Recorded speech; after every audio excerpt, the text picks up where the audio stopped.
There's flooding going on. There's unstable footing. It's just not a good place to be right now. And he's describing the river conditions, while Rick just described those perfect weather conditions to soak up the sun on the Greenbelt.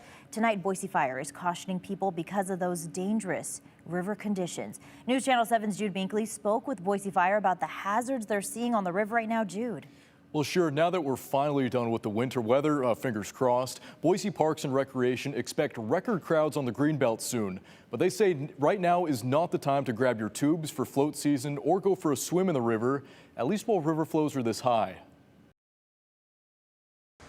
Right now is a perfect time to enjoy some time on one of the Treasure Valley's gems, the Boise River Greenbelt. But you'll want to be careful near the water. The Boise Fire Department posted a dangerous river condition notice for the Boise River. We're right around the 6,000 cubic feet per second of water moving down that river, and that's a lot of water.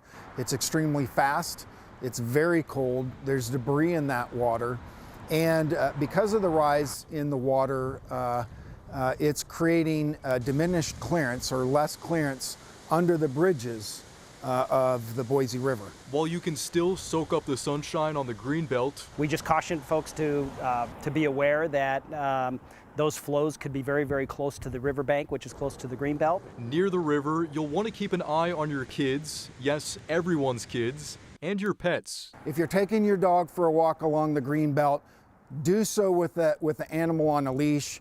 Keep control of that animal. Stay away from the ducks and the geese and the wildlife so the dog doesn't chase the wildlife into the river and then end up in the water as well. 3 parts of the Greenbelt are currently closed because of flooding. Sections near the West Park Center Bridge, Bethune Church Trail, and the East Park Center Bridge.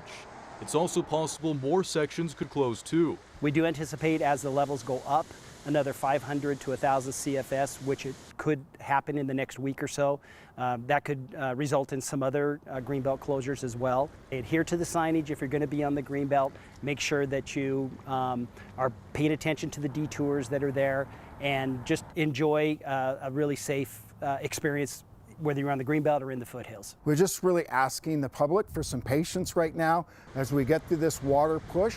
And we'll get to the spring or to the summer water flows where we can recreate generally safely on the river and have a good time. But right now it is not the time to be on that river. Now, these dangerous river conditions are expected to last for a couple of weeks while the river flows remain this high, and we could see a delay to the official float season because of that. And sure, as for the closures on the Greenbelt, the city of Boise has an interactive map where you can see all of those active closures and detours. And we have a link to that in our story right now at ktvb.com. Yeah, definitely a good resource, especially during this time. All right, thanks, Jude.